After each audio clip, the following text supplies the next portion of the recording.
طہارت حاضری کا جز ہے۔ ہم دنیا میں آنے سے پہلے ہی حاضری میں تھے، نفس یا روح کی سطح پہ، یعنی طاہر تھے۔ دنیا میں آ کے کیا ہوا؟ ہم آفس جانے کے لیے نہانے لگے یا اسکول کالج جانے کے لیے۔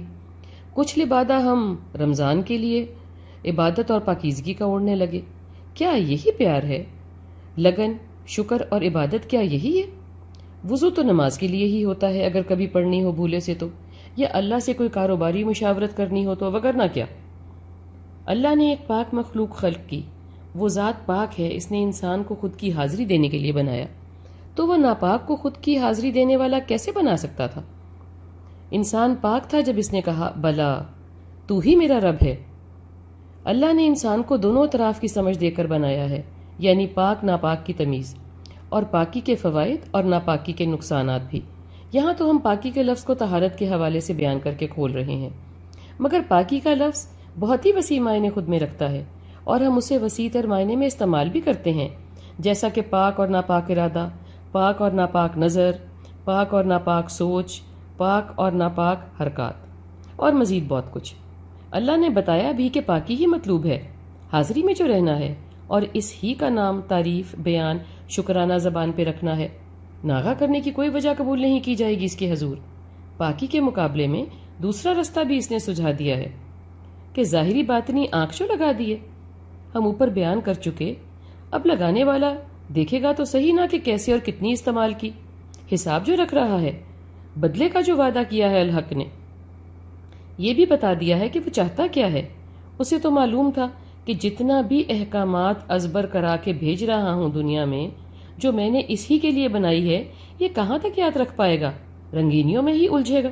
یہی ہوا، عہد ایک آدھ نسل ہی یاد رکھ پائی، سو آخر کار مالک خود کے منتخب کردہ بندوں کو خود کا کلام دے کر بھیجنے لگا، تاکہ پیغمبر سامنے موجود ہو، نہ کہ صرف یادداشت میں ہی رہے۔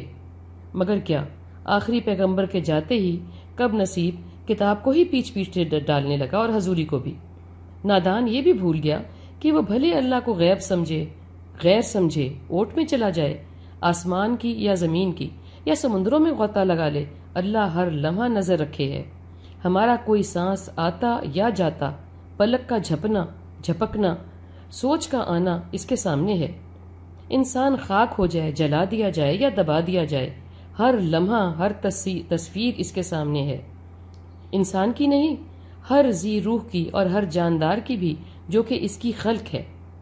وہ جو اتنا بھرپور موجود ہے، اس کی موجودگی کا احساس انسان کیسے غافل ہو سکتا ہے؟ القرآن میں قصہ آدم سے معلوم یہ پڑا کہ ہم اندر باہر سے طاہر بنائے گئے تھے۔ میں کہتی ہوں اس لیے کہ اللہ کی حاضری میں جو تھے، اور اللہ کی حاضری کا ہی حکم ہوا تھا۔ آپ کا سوال ہوگا کیا غیر اسلامی لوگ بھی؟ تو بھائی، ہمارا تو ایمان ہے کہ اللہ کے ایمان پر ہی سب روح بنائی، اسلام پر ہی ہر جی پیدا ہوا، گھر والے اس کو عیسائی، مسلمان یا یہودی بناتے ہیں۔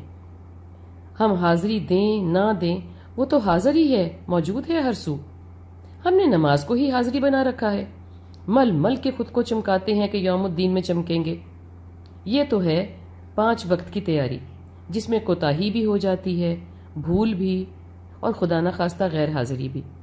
اگر اس دھیان سے ہی خود کو چمکدار رکھیں کہ وہ تو دیکھ ہی رہا ہے، تو خوب سے تو خوب تر رہیں گے، اور قریب سے قریب تر ہو جائیں گے انشاءاللہ۔ میرا ہر کام ہی اس کی قربت کے لیے ہے۔ باوضو رہنے کا حکم تو نہیں ہے، البتہ قربت کا گر ضرور ہے۔ یہ واحد گر اپنا لیں، صراط خود ہی مستقیم ہو جائے گی۔